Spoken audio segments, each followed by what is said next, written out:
Welcome to another Forte Growth episode where we interview people doing awesome things online.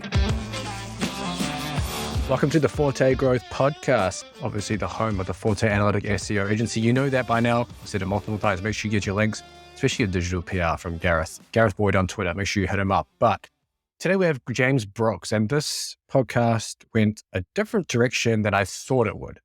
And first half, we talked a little bit about his time in the crypto markets as a marketer launching NFT projects. We jump a little bit into one of his tools, JournoMofo, which is like basically Haro, but from journal request on Twitter. So he aggregates all the journal requests that come through, and then you're able to respond to those ASAP because you can email. So essentially you can land some legit as links at a very, very cheap price, only they're not in the saturated areas from Haro. And a lot of Haro stuff now kind of sucks. So make sure you check out JournoMofo as well. But the second half of the podcast is what I absolutely loved. And we went down the whole rabbit hole of TikTok, and not just TikTok to spread your brand content, blah, blah, blah. This was about affiliate marketing on TikTok and TikTok Shop being a business from the business side and from the creator side, which is very, very interesting. So if you are someone who's running a website where you have your own products, listen to this, register for TikTok Shop, check it out. If you are an affiliate marketer looking to expand your affiliate marketing horizons, check out the creator side of TikTok Shop.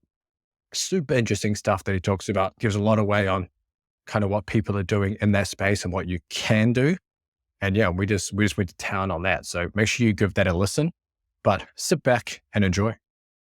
All right. Welcome to the Forte Growth podcast, home of the Forte Analytica and SEO agency. Make sure you hit up Gareth Boyd on Twitter if you're looking for digital PR links and everything else that you need. But today we have James Brooks on the podcast. Welcome, James. Thank you so much for having me. It's great to be here chatting with you. I'm really looking forward to it. No, thanks for coming on. Took us a few times to get it nailed in, but we got you on in the end. So you have a few different projects that you're running, and I think that will be interesting for a lot of you guys listening who are kind of building your own. I guess I can't use the niche site or the term niche site anymore because that seems like that's a dead thing, but I'm going to use it anyway. Your niche site. So do you maybe just dive into just kind of what you got going on, James, what you're currently doing and building and focusing on? Sure. I mean, my background has always been like, I see myself as an internet native. You know, I have always been in the space working on kind of little projects, interested in social media, interested in Web2. And yeah, I've always got some kind of like hustle going on, right? And I think that the niche site space, if I'm allowed to call it that, I've found that really interesting and inspiring the last couple of years. And so I've been, building a lot of bits and pieces, and mainly I just build stuff to scratch my own itch and to experiment. My primary income is not from niche sites per se, but what I guess that I do is I use my niche sites and projects and stuff like that as a kind of testing space for then when I'm doing consultancy with larger businesses to kind of take, I suppose, that scrappy attitude and figure out how businesses who perhaps are a bit more kind of stuck in their ways or a bit more like contained in a certain bubble or using a certain playbook, helping them to kind of break out of that and be a bit more scrappy about how they do their marketing. So yeah, I guess I kind of come at it from a slightly different angle than probably other guests that you have on the show. Ah, perfect. And you have a few different tools, but you mentioned in the intro that you were interested or are interested in Web 2, and no one says Web 2 unless they're interested in Web 3. Am I correct? Sure. I mean, I've totally got interest in Web 3. Like I've launched NFT projects before. Oh, okay. Yeah. Like I also did a year kind of consulting for a kind of cryptocurrency marketing company. I was kind of their head of marketing for about a year or so. And that was working with lots of brands who were doing, different launches in the kind of Web3 space or the crypto space. So yeah, I think that how I would define myself is I'm a popular culture marketer, right? I focus on what I would call popular culture marketing. And so I'm someone who is always looking at what's happening in the world of tech, what's happening in the world of like the general vernacular or whatever you want to call it. How are people spending time consuming the internet on their phones, on their devices, etc., and figuring out ways to, I guess, get in front of people from that point of view, and ways to leverage new technology, upcoming technology, to my advantage as a marketer, I suppose. Mhm. So is that NFT project, is that still going that you launched? Not at present. It's kind of on pause right now. So it's one of those things where, like, basically it was just really bad timing. We had like a really nice community around it, a good start, but then obviously, the crypto markets Yeah. hit a bad time pretty soon after we got that up and running. So yeah, for now it's like on pause. Maybe we'll pick it back up in the future, because we were very passionate about it, but it's one of those things where, like, you've got to kind of focus your priorities, and unfortunately, that, I think, in this market, was something that was difficult to sustain. Do you think that the whole NFT hype is going to come back as the crypto hype starts to increase again, or is that whole NFT area kind of died out and it will pivot to something else? I think that I don't think it will be the same as before. Like, I don't think you'll see the same thing again. But I've been in the crypto space for a long, long time. Like, I bought my first Bitcoin when it was like £40 or £20 or something along those lines, right? So I've been a long time in the space, and I've seen the cycles. I've seen the ups and the downs and the cycles. And what tends to happen is you have a cycle, there's a lot of hype, and then it dies down for a couple of years, and the hardcore people are still building stuff. And then a couple of years later, there'll be another hype cycle, but it will be completely different, completely new technology, new excitement. And so, yeah, I think that, if you look at the underlying technology of NFTs and their usefulness, like, it's amazing. And I think that is surely going to be something really important in the future. But will it look like the NFT hype that we saw before? No, I don't think so, because with all these things, it's got to become something that is actually practical and usable for everyday people. And so I think it's going to take some company or whatever, to make NFTs like much more widely available and usable to the average Joe, rather than having it being quite a technical process to set up your wallet and all this sort of jazz. Yeah. But ultimately, like, the technology is really good. And one thing that I think is really interesting, that I think it was Gary Vee was talking about this the other day, which I hadn't thought about until he mentioned it, was that with this sort of dawn of AI, there's a lot of worry about, deep fakes and stuff like that. Is content that's being put out, is video that's being put out about people, is audio that's being put out actually the people that they claim to be, right? Is that video of Joe Biden real, or is it a deep fake, right? And Gary Vee was sort of saying, well, actually, with NFT technology and blockchain technology, you could authenticate this stuff. You could basically, every time you put a piece of content out, you could publish it first to a block to say that, this is legit, because I'm the only one with access keys to that particular wallet address, or how it gets prettied up to look for the future, for more mass market. And then that actually is a really good way of authenticating if a piece of content truly is from that creator or person or whatever. So I think that, like, makes sense to me in terms of like how NFTs, how blockchain could be used in the future and actually help with problems when it comes to things like AI. Yeah, I like that. And you also mentioned you were helping I guess in crypto marketing. How did you go about that? I guess crypto is well known for a lot of scams, a lot of marketing scams that go on too. So how do you wade through that with your marketing efforts and almost, I guess, differentiate yourself in the projects you're working with as legit projects over, the scammy ones out there? Sure. Yeah. I mean, I was working with a larger agency at the time, and the kind of leaders within that agency were very well connected in the crypto space. They were respected, and they also had a lot of connections with respectable people. And all of the projects were like very vetted by the teams. Like, if someone wanted to work with us, it was like we went through quite a we grilled them. Do you know what I mean? It wasn't like your normal situation where, you're an agency and you're pitching to get the work and you're being grilled by the clients. It was the complete flip. Like the clients saw that this agency were really good at doing launches. And so it was a case of like, well, if you want to work with us, then you need to show that this is a legit project. I think probably as well, like, I didn't get into the ins and outs of it, but I think probably there was profit shares, or there might have been like, if they were selling tokens or whatever, certain deals about getting tokens as part of the work. And so again, if you're going to take part payment in cryptocurrency or tokens or whatever, you want to be sure that it's a legit project that is going to, hopefully hold some value or what have you. So yeah, it was really interesting time, and I learned a lot, because again, it was all about being scrappy when it comes to marketing, and it was also looking at, okay, well, what's like really the cutting edge of tech in terms of getting our message out there, getting in front of people and stuff. So yeah, it was a great experience, kind of spending that year or so working with that team.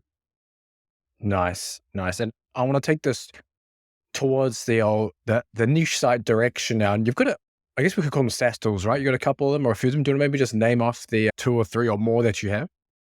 Yeah, so I mean, what's been really cool for me is I have been interested in tech as a whole for a long time, and I've always been interested in apps and stuff like that. But I've never had any desire to code at all. I don't know how to code. I've never had any desire to code. But obviously, in the last couple of years, we have seen no-code tools become very, very good. And as I've realized this, I've gone, okay, well, now's my time to build apps like I've always wanted to. Because for me, like, I'm an ideas person. I'm all about coming up with ideas. I spend a lot of time ideating every day. I practice it because I want to be really good and really sharp at coming up with ideas. It really helps me to get more clients. Because, if you go into a sales meeting with a client and you're just puking ideas at them, they it's a superpower. They want you because they're like, we need to be working with this guy because he's going to have ideas for days. So yeah, with the app thing, I was like, right, I'm going to, jump on some of these no-code tools and try and get this figured out. And yeah, I found myself basically making different apps, and they were mainly just to scratch my own itch. So I was never thinking, oh yeah, I'm going to like make tons of money from these apps, but I'd just build things that were useful to me, and then, throw up a landing page and kind of put it out there and see what the response was, right? So I'm just trying to think I think the first thing I built was an app called ThingyBridge. And, I work with a lot of brands and I work with a lot of influencers, and I also do a lot of influencer work. So I've got some social media accounts that I run that are to do with food, and they have become quite popular. So I work with brands within those accounts. I do brand deals and stuff like that. But also I work with some of those brands to actually connect them with influencers. And I was like, wouldn't it be really cool if there was a platform where brands could come along, find influencers to gift products to on a gifted only basis, so not on a paid basis, and yeah, be able to kind of filter by certain criteria, find those creators, and then just with one click, request a collaboration with them. So that's what I built. Like, that was the first app I built, and I used make.com, used to be called Integromat, for kind of the back end stuff. And then I used an app called Glide for doing the kind of front end implementation of that. And it was just like so fun to build. And I think, what's great is all you need is a logical brain. You don't need to know how to code anymore. You just need to be able to think in a logical way, which I'm pretty good at. So that was the first one I built. That was pretty cool. Got some brands on board. I think that, what I realized quite quickly was a lot of brands were very enthused by the idea of it, but a lot of these sort of, whether they're brand managers or social media managers or whatever, they're so busy that they end up sort of subscribing to these tools, but then just not having the capacity to use it properly. And I haven't got the time to like really market something like this really hard. So in the end, that probably is just going to be an internal tool that I will use within my agency with my team as a way of kind of servicing our clients and keeping contact with all of our creators. But yeah, it was, again, just such a cool experience to build that. And, we made some money for sure, like selling it as a service, but I think we've just realized actually it's way better as an internal tool. So that's probably how we're going to use it in the future. A perk as well. Do you want to just list off a couple of the other ones too, and then we'll dive into them? Yeah, sure. So then the next one I created, I think was, I can't remember what I called it now, but like there wasn't much interest in it. But essentially before ChatGPT had any like mobile app or anything like that, I created a little app that essentially put ChatGPT or, the OpenAI access to OpenAI in your WhatsApp. Like here in Europe, like WhatsApp is huge. Like everyone has it, everyone uses it. So I was like, wouldn't it be cool to have essentially on your WhatsApp, just be able to chat with AI? So I built that, which was pretty cool, pretty fun, something that I just use personally, put it out there. There wasn't that much interest in it. And then obviously, with all these sorts of things, it's a race to the bottom with if you're skinning like an API like that. So, wasn't a big deal. Then one of the things that I think is really cool and really relevant to probably people listening to this is, as I was sort of messing about with niche sites and had some ideas, I was like, I really want to get some powerful backlinks and like press mentions and stuff. And I've always known about, like on Twitter, hashtag journo request. And I was looking at this thinking like, this is such a pain that like every day I've got to check hashtag journo request. I've got to then like scroll through and find something that's actually relevant to what I'm doing and stuff.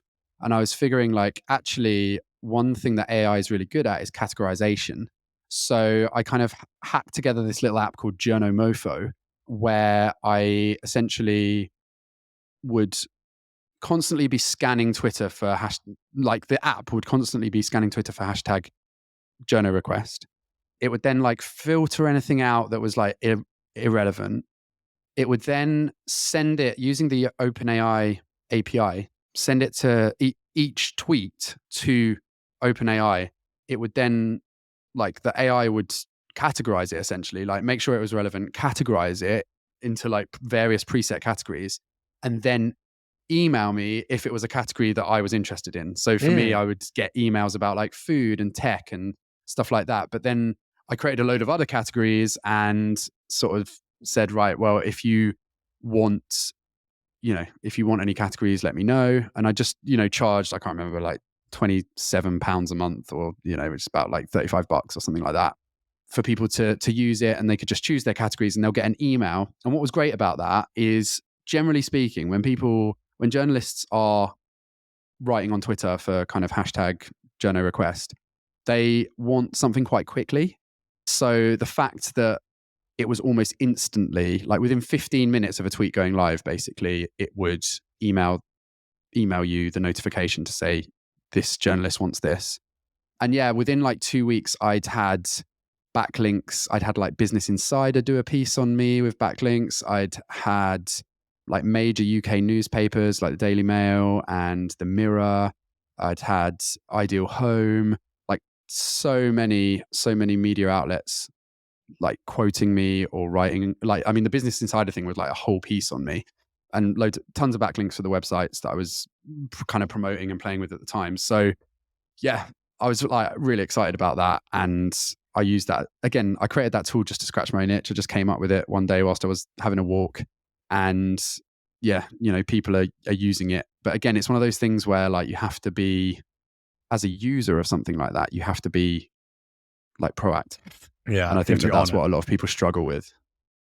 Yeah. That sounds like music to a lot of listeners' ears right now, getting links like that. But why would someone use, say, JournoMofo over something that's like free, like Haro, as an example, where you're just getting emails to your inbox? Does it give any extra value on top of that? So like with Haro, it's generally a longer process. So, Haro reporters will like put something out that they've got a couple of week deadline on, or like a 1 week deadline on, or something like that. They'll get pitched by lots of people. It's just like, it tends to be like quite a convoluted process.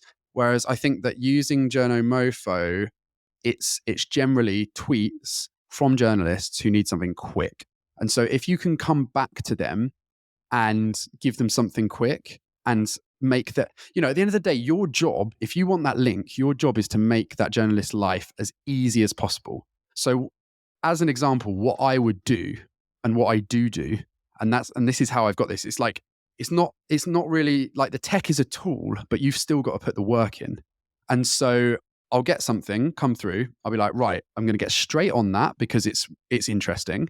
I'm going to give them what I think they want up front, right? So if they're saying, I'm looking for a quote about X, like I might give them a couple of quotes up front. Or if they're, if they give more information, we want, like one of the ones I did, I think was like, we want 5 tips for watering your garden during a hose pipe ban or something like that. And so what I did was I created that content up front without even speaking to them, created it up front. And then in the email, I'll send, here's the content I think you want, but let me know if you want me to change it because I can totally redo it for you if it's not right. Here's my bio. Here's the links here's the sites I want you to link to. Here's a folder on Google Drive of various headshots of me. And then you are just making their life so easy because basically you are within half an hour, let's say, of them putting that tweet out, you are sending them everything they need to process you and to quote you to the point where they, like, if they want to just get it done and not even email you back, they can do that. And that's what you want to do. You want to like basically create as little friction as possible. And so like that's where a lot of people like fail and miss out because they're not thinking about the other person. They're thinking about themselves and like, oh yeah, I want to get the links. And so they go about things in a selfish way, but it's like, actually, if you're there and you're just like, I want to serve this journalist really well, make their life super easy, make them go home with a smile because they've not had a ball ache of dealing with someone, then you're going to change the game and you're going to get those links. How do you get to the point of proof of that? Yeah, how do you get to the point of emailing them? Because I think a lot of the requests are like, I'm looking for XYZ in X industry or whatever. And then that's like the request on Twitter. So you're just saying, like, I'll what DM you do is you contact them however you can. So often they'll leave an email address, or if you dig around, you'll find their email address like in their link tree or whatever. Gotcha. But like, I would instantly go on the tweet, follow them. If I can DM them, I will DM them. Again, same message. If I can email them, I will email them. Like I will do all of the above. Do you know what I mean? I'll reply. Gotcha. I'll DM, I'll email, so that like you're giving yourself maximum chance to get in front of them. But also it's making sure that in your message, you are giving them everything that they need to make it so easy to use your quote and to link to you. Like give them everything that they need up front and be really like polite and accommodating and say, if you need anything else, if you need anything changing, like, please just let me know and I will get right on it. That is like how you make these guys happy and really help them out. And you hook them up, they'll hook you up. Are you ever answering them in the Twitter comments? Yeah, I'll reply to them as well. I'll be like, yo, I just DM'd you, or send me your email, or whatever it is. Everything that you can do to get in front of them straight away and get their attention, like do it. Don't be a dick, but like just take every avenue possible to be the first person who replies to them with something really helpful. Nice, perfect. And I want to go into your ThingyBridge app or SaaS too around influencer marketing, because it's a pretty interesting little area and maybe one that a lot of niche site builders haven't really tapped into, or maybe some of them are little small influencers as well on top of that. But I want to come at it from both sides, but starting from the business themselves, so the people building the sites may be looking for influencers. Is there a right time that someone could go down that road and have influencers promote their brand or products? And are there certain niches that it tends to work better in than others? I think it can work across the board, but I think what would be really helpful is for you to give me a tangible example so that we can kind of like really make it tangible for people. So like, give me an example of like a site or a product or whatever, and then let's go into it and let's go real broad. Let's just say I'm in the health fitness space. Let's just go real broad and say health and fitness site, and maybe you have supplements. That's an easy one, I guess, in terms of broad product. So maybe you have say protein powder as a health fitness site. And at what point do you look to go down the influencer route, and how do you know, how do you know, I guess, what influencers are going to potentially get your name, brand, sales, etc.? So, do you know what? We're actually standing at a very interesting moment in time when it comes to influencers, because the game is changing rapidly right now. Okay. So, what most people have in their head and most people's experience of influencers is the following. You've got a product that you want to sell. Perhaps you're selling it on like a niche site, on a Shopify store, something like that. You pay an influencer to make a post about you, perhaps on Instagram or something like that. They put your link in bio and they are kind of like, creating a post about it, directing people to the link in bio. Then people who are viewing this, who are interested, have then got to see the content, go to the link in bio, click through, go to the Shopify store, da da da da. It's convoluted, and you are taking massive risk as the brand as to whether that influencer is actually going to drive any sales at all. And often people are like quite disappointed with the results that they get, understandably. With the kind of dawn of TikTok Shop, that game is changing massively. Now, I don't know if James, have you ever bought anything via TikTok Shop? I fucking hate TikTok, so no. But I was trying to set up my TikTok shop the other day. Dude, it doesn't even recognize my business details. So I got to keep going and try and fix that at some point. But yeah, I've registered. I was going to register for TikTok Shop just so I can see what was going on and potentially. I wasn't sure exactly how it worked, if I could list my own stuff on there for other people to be affiliates for, or if it's different. But go ahead, fill me in on all of it.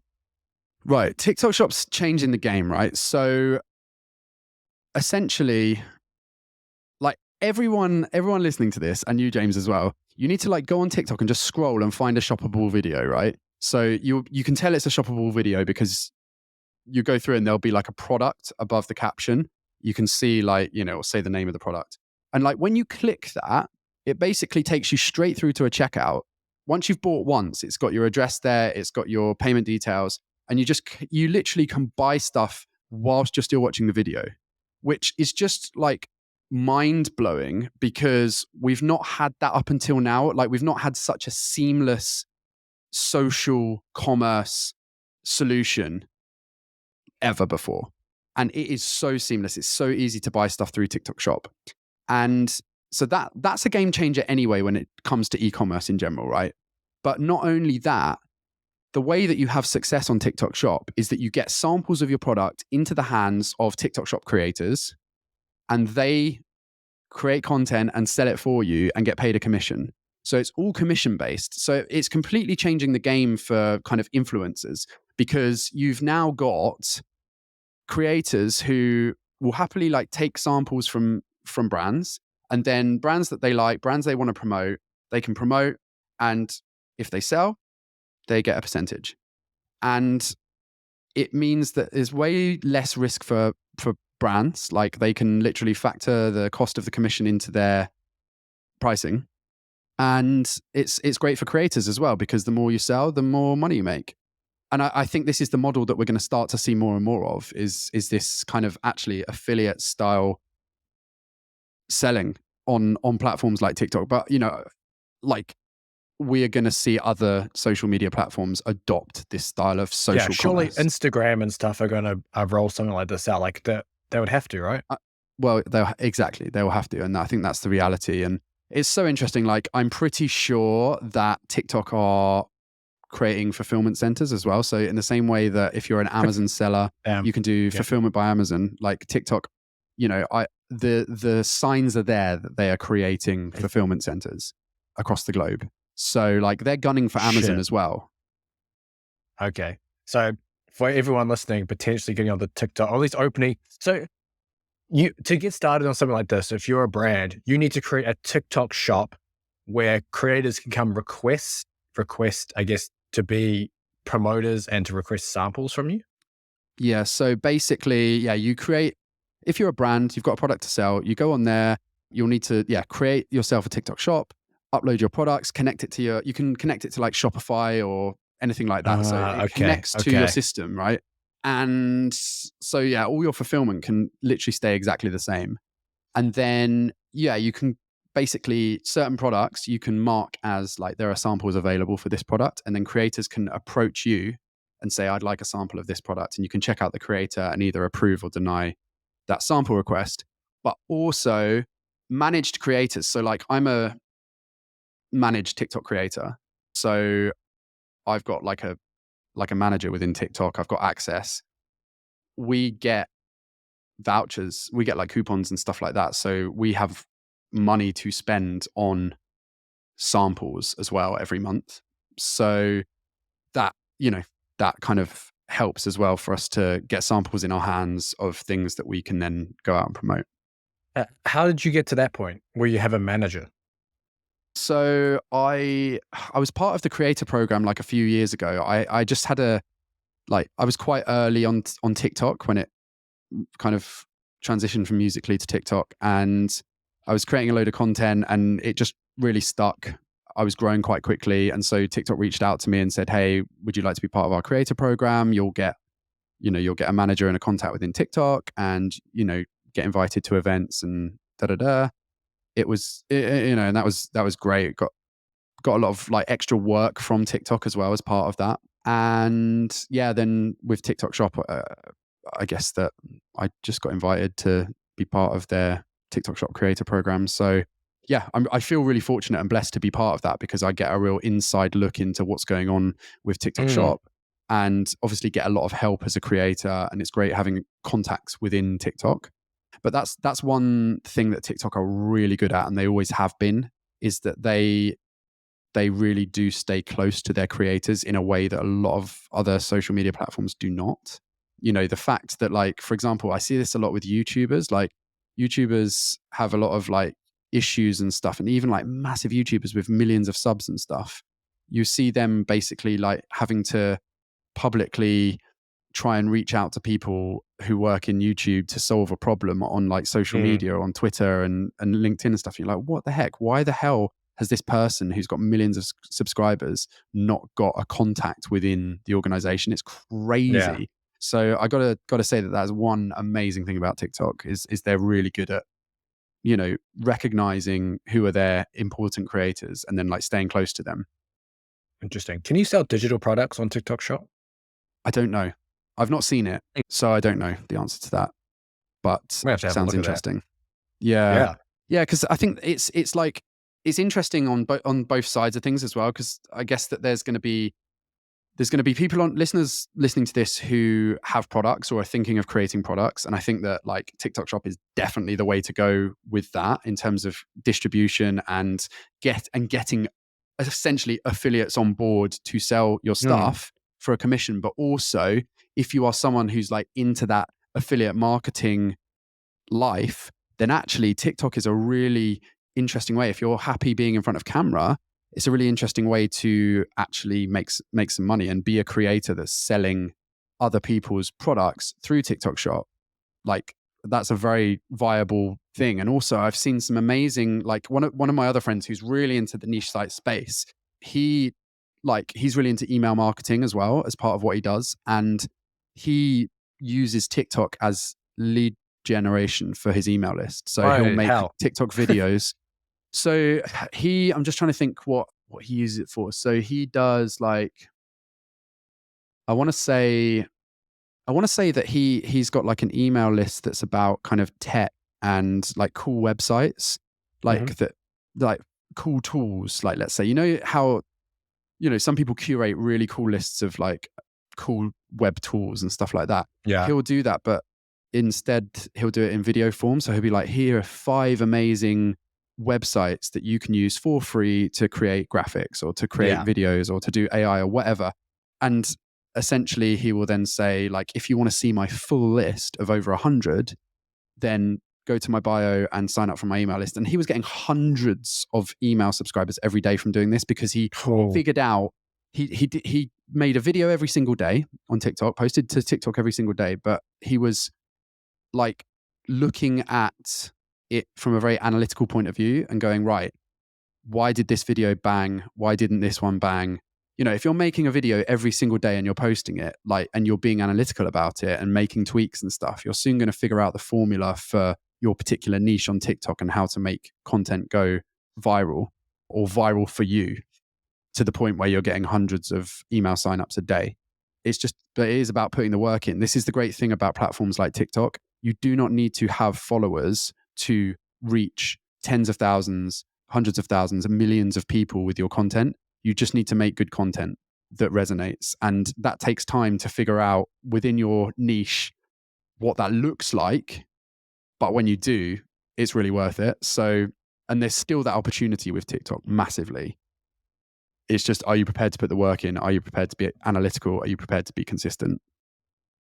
Interesting. Okay. So from the creator or influencer side then, I think obviously you mentioned how things have changed a lot within the influencer space. And I think around the actual ads themselves, you can't just sit there anymore and be like, hey, I got this new product, blah, blah, blah, and kind of sell it. It's more about making a video that's, I guess, just like almost like it's natural that you're just using the thing. Is that something that you're currently doing, or is it more still kind of really trying to sell the product in a video? I think different creators approach it in a different way, and in different ways, and I think that like both can work. So, I see a lot of creators on TikTok who are doing like TikTok shop content. They'll like take a product that they've just received in the post and they'll be like, oh, hey guys, I just ordered this from TikTok shop. I'm going to open it up and like, we'll do a little unboxing. Isn't this amazing? Da-da-da. Like that's very normal content, but it works really well. And I think the reason it works really well is because it's still very relatable peer-to-peer content. It's not a brand going, hey, we are X brand and this is our product and here are the features. It's a person in their bloody dressing gown who's just seen the postman and is opening up a parcel with their flipping bread knife in their kitchen, talking about the product. And that's so much more relatable just because it is that sort of peer-to-peer vibe.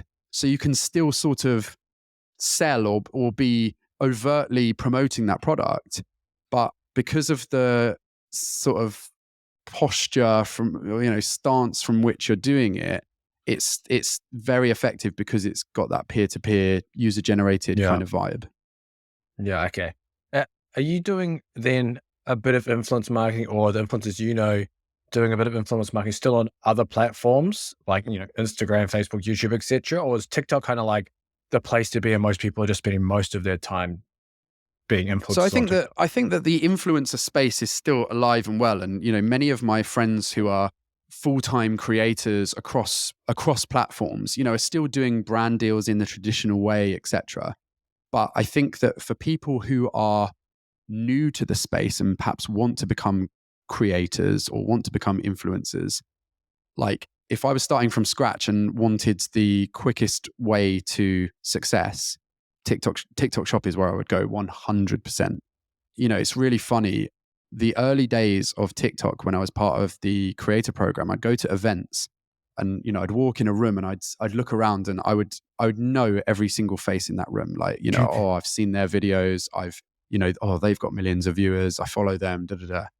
Now, when I walk into TikTok events, normally they're TikTok shop events, I look around the room and I go, I don't know any of these guys, because most of them have got like a few thousand followers, 10,000 followers, whatever. But TikTok are investing in them and inviting them to these events because actually they're the most profitable folks. They're more profitable than the big folks because their focus is on, I am focusing on TikTok shop content, and they are, as I say, analytical about their content. They know how to sell the products. They know their audience, and they know that they can get reach beyond their 10,000 followers. As long as they make good content and they do regularly, and then they sell a lot of product and they make a heck of a lot of money. So like, it's really an open opportunity for folks. And, if all you have to do is do a tiny little bit of research into what's happening in Asia, in China, when it comes to this sort of social commerce space, and you'll see that like China, a huge percentage of online shopping now is through this sort of, TikTok shop style content, this kind of QVC Web 2.0 thing. And, it's absolutely kicked off. They're a few years ahead of us over there, but it's kicked off there. And it's an opportunity here because it's how things are going. It's so frictionless. As I say, just check out some shoppable content on TikTok and you'll see like how ridiculously easy it is to buy stuff on there.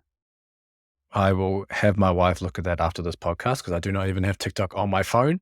It's on my desktop, so I can upload my shorts to it when I upload shorts, just to say I uploaded to TikTok. But regarding, I guess that's one of the advantages with TikTok, right? Is the fact that you can have 10 followers, but you can still reach hundreds of thousands of people. Whereas on other platforms, it's like you almost have to have an aged account or a follower limit before they start pushing your content. Yeah, I mean, I think it's most effective on TikTok, but there are other platforms that I wouldn't like discount. So YouTube, for example, are pushing shorts really hard. And actually, I find personally, just from a user point of view, I find the curation very, very good.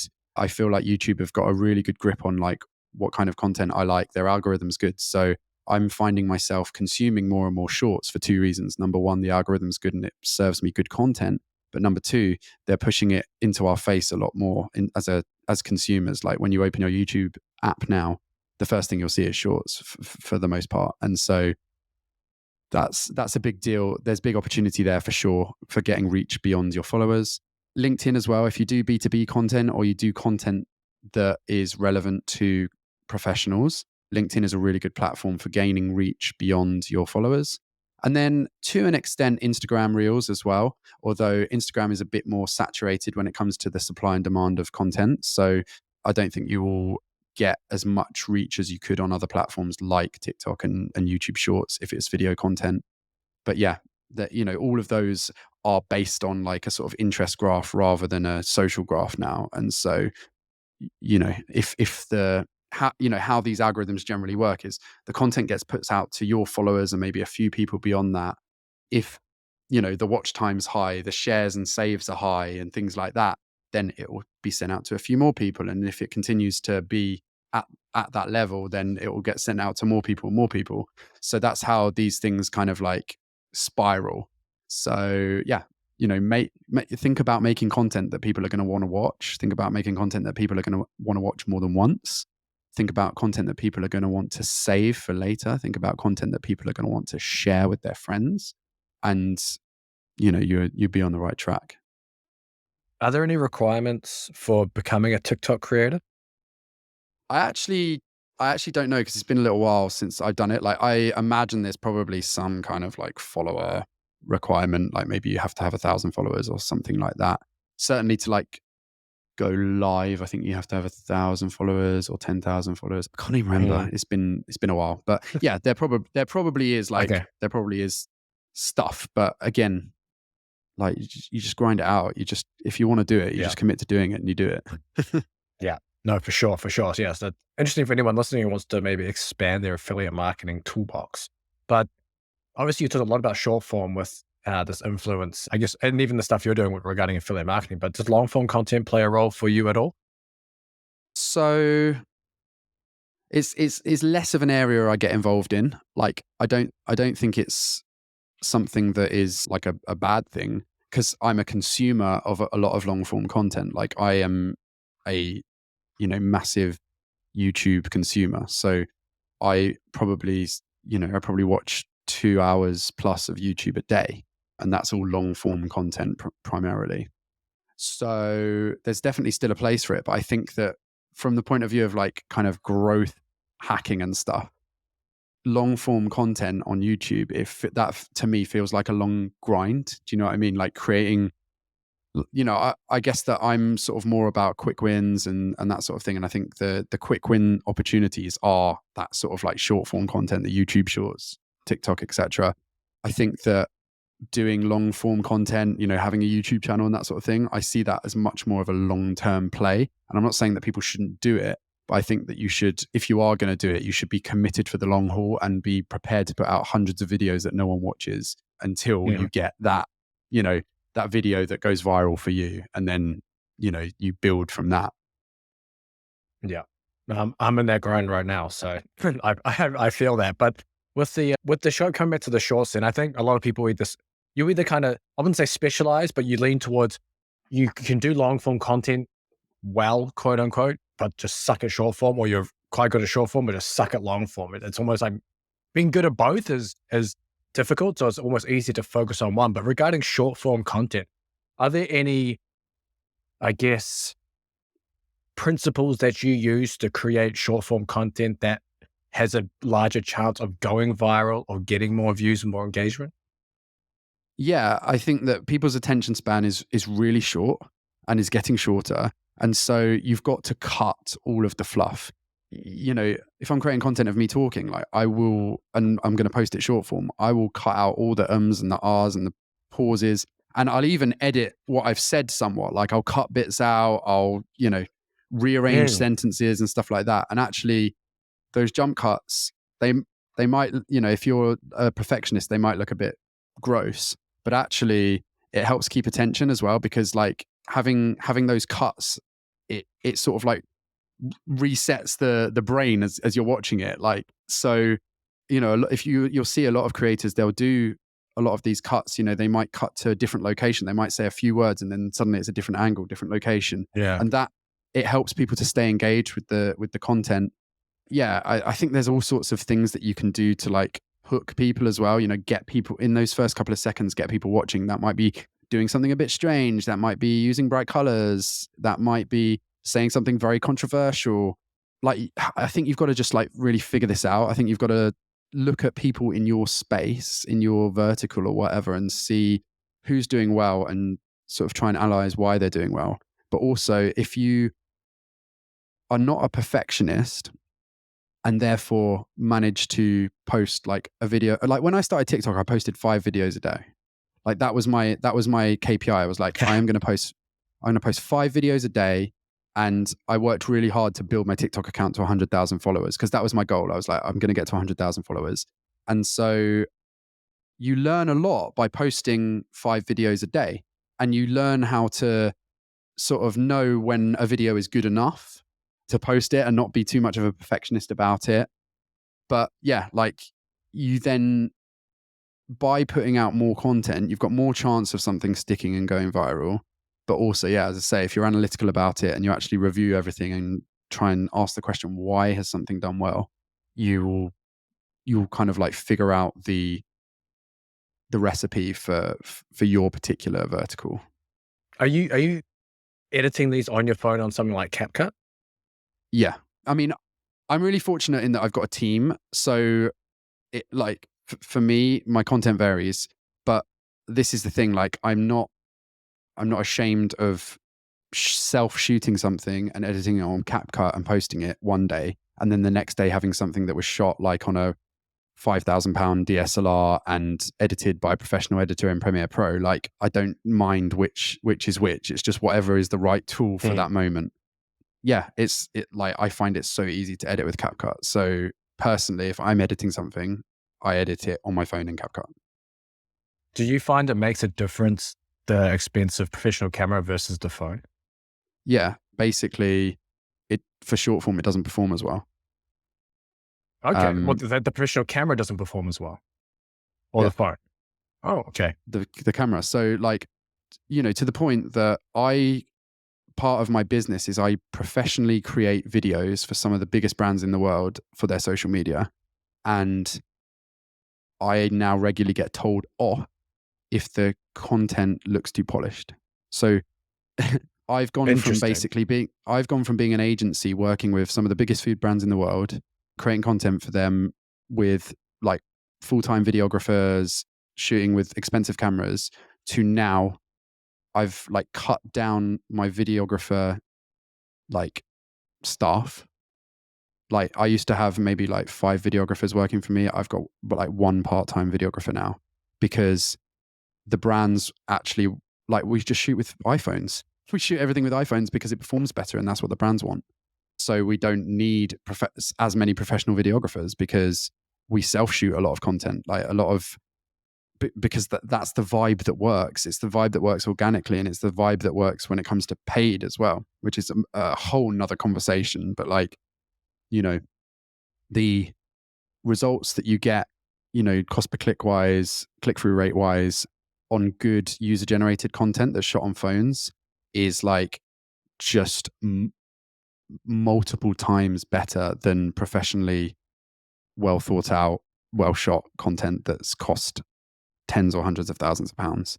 Like it's insane. Like, you know, we can we've had situations where we've had professionally shot content that we've been running paid ads against, and we've then introduced user generated content, and it's like been cheaper by a factor of 8. So that means that you can literally get 8 times as many clicks for the same ad spend with that creative versus creative that was, against industry benchmarks doing really well anyway, but was professionally produced. Like that's how like crazy the difference is. That's super interesting then. So would you ever then run one of your creator TikTok shop promotional videos as a PPC campaign running ads on it? Yeah, like I definitely advise my clients to do that. So I like, yeah, would I do it as a creator? Probably not, but I would definitely advise, if I'm a brand, right, and an influencer has created a piece of content that's done really well on TikTok Shop, I'm going to ask that creator, hey, can we come to some kind of arrangement that I can use that content to run Facebook ads against it, for example, or run TikTok ads against it and boost the reach of it, because it's a no-brainer. Like in this moment in time, for brands, the best possible thing they can do is get as much user-generated, organic promotional content out there as possible, take the top performing 5% of it, and find a way to get the permissions to run paid ads against it. And like, it's a game changer. Damn. So what kind of agreement would that look like? I'm thinking right now, like one agreement you could probably potentially do is like advertise on their account so they can get the followers from it, but you still get the money, or you trying to basically buy the rights?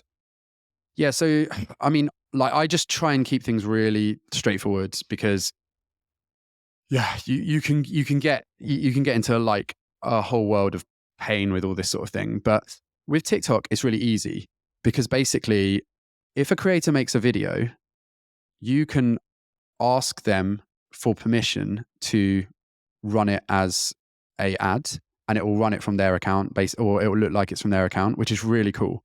So if a brand, like let's say I created a video for like Nike, right? Nike could then contact me and say, hey, we'd like to put some ad spend against this video. Like it will look as if it's from your account, so you'll get the followers from it. We just need you to give us permission. And as a creator, you can literally just go into the video, give Nike the permission to run it as an ad, and then like Nike can just take care of it their end. It's amazing. So I've had that before. I've done that before as a creator. I've given brands permission to do that, because like as a creator, unless you're like really flipping up yourself, like why wouldn't you do it's free that? followers, right? You take the free followers, free exposure, 100%. all of it. And it's association as well. So yeah. Oh, I love that. I love that. I didn't expect most of the podcast to go down the TikTok route, but now I think I'm going to be on the TikTok, Sorry about TikTok shop. No, I love it. I'm going to be on the TikTok shop today. I'm going to get my wife, who's over there, to open TikTok after this. But where can people follow you and find you, James, and keep in touch with what you're doing? Sure. I mean, you can find me on most platforms at James Brooks Co. So it's James BROOKSCO. So James Brooks Co. Like, where do I mostly hang out? Like, to be honest, LinkedIn. LinkedIn's a good place to connect with me if you are into that. But yeah, otherwise I'm on like Twitter, Instagram, TikTok, all with that same handle. And yeah, feel free to reach out. Like, I read my DMs. So if you want to DM me, have a chit chat, always up for that. Perfect. I'm going to find you on LinkedIn as well just after this. But coming on, James, I appreciate you sharing all the TikTok knowledge. You're so welcome. It's been an absolute pleasure. So thanks very much.